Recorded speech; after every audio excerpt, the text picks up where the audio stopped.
Madam Chair, since you allowed her a snide comment, you will allow me a snide comment as well. So my question is, can you confirm? Yes. Yeah, okay. Diba? Okay. Yes, Madam Chair. So, May I, before you proceed, may I remind both our guests and our resource You should have reminded persons her to when she said the refrain line, diba? I called your from- attention, Madam Chair. You did not recognize me. So, ngayon, sasabihin ko na, if you allowed her that, you allowed me a snide comment as well.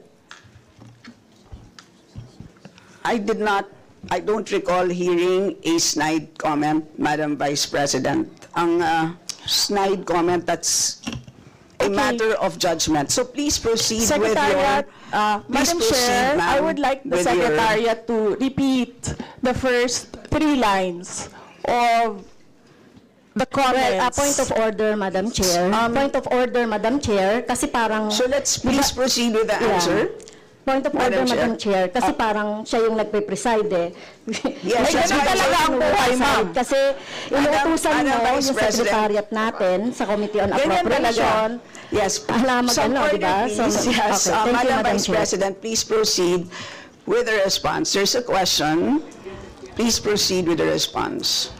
Madam Chair, I do not understand bakit a person convicted of child abuse is still sitting in a seat Point of of the order, House Madam of Chair, ito yung sinasabi Representatives. natin na dinadivert ang usapan sa ating budget hearing. Kung nagawa po niya yan sa Senado, Madam Chair, dapat hindi natin yan pahintulutan dito sa Kamara. You allowed her a snide comment and then you will not allow Please, me please wait a to be snide recognized. comment? Madam Chair, I still request for the rules of the budget hearings. Okay, Vice President. gusto mo sagutin ko, ma'am. Yes, Madam. This is a hearing of the budget of 2025. Nasaan dito ang confidential funds? Yung tanong niya, Madam confidential Chair. funds. Nasaan dito? Nasaan? Ang topic natin dito at ang pinasubmit ninyo sa amin is the budget proposal of 2025. Where in the budget proposal of 2025 is the item confidential funds. Sa in aid of legislation nga ninyo, nakalagay nga doon sa rules ninyo, diba? The discussion should be germane to the topic. The topic is a 2025 budget proposal. Now tell me, Madam Where Vice is the President, the Honorable Franz confidential Castro funds? has already provided a sufficient explanation for why she asked the question. I request that the chairperson of the Finance Committee preside over this hearing. I did Vice not President. move, ma'am. I requested, In the same as vein- your resource person, I requested So that the your request chairperson is of the denied, committee. Madam Vice President. Narinig mo yung sinabi niya, ma'am? Narinig So mo yung please proceed. nakikinig ka sa kanya kanina? Absolutely. Walang rules dito. Please proceed and answer the question. It's a very simple question. Di ba?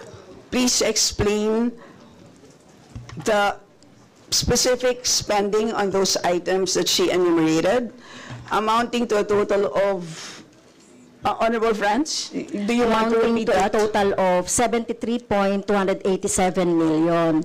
So, dahil may notice of disallowance, so ibig sabihin, Madam Chair, illegal ito at not in accordance with the joint circular by the COA, DBM, and other related agencies.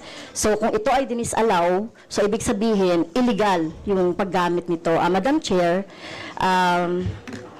nitong mga items na binanggit ko po, Madam Madam Chair, Yes, Madam Vice President. you cannot allow a member of the House to just claim that it is illegal.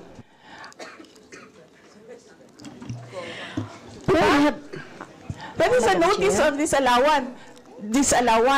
That is a procedure inside the Commission on Audit. Hindi sa upuan niya. Madam Chair, the invitation letter that we received from the House of Representatives. Dear Vice President Duterte, the House Committee on Appropriations will hold briefings, hearings on the budget proposals of various departments, agencies, and corporations relative to the fiscal year 2025 National Expenditure Program as the basis of the fiscal year 2025 General Appropriations Bill. Nasaan? Sa presentation ko kanina, ang haba, ang confidential funds. Madam Chair, the subject of this hearing is the OVP 2025 budget proposal. We do not have an item of confidential funds in the OVP budget proposal. The topic and the invitation of the House of Representatives to the Office of the Vice President for this hearing is the 2025 budget proposal. There is no confidential funds in the 2025 budget proposal. For the information of the body, the letter that we sent, our Madam Vice President, reads as follows. In the second paragraph, we noted the following topics to be discussed. Item number 3 is comparative budget allocation and utilization rate from fiscal year 2019 to 2023. That's item number 3. So I can provide you copies of the letter. So clearly, confidential funds spent in 2022 falls squarely within that. Former President Gloria Macapagal-Arroyo would like to interject. An observation made in relation to the point of order, because in the beginning, it was settled that the issue would be the 2025 budget. And in all our hearings, to what I recall, when we want to question something about performance, we question the 2024 budget, not the 2023 budget. What is being questioned now is the 2023 budget, which was discussed very extensively last year. And that is the reason why the House removed the confidential funds. So that issue has already been, to my mind, for purposes of the budget hearing, laid to rest. So that's my observation, Madam Chair.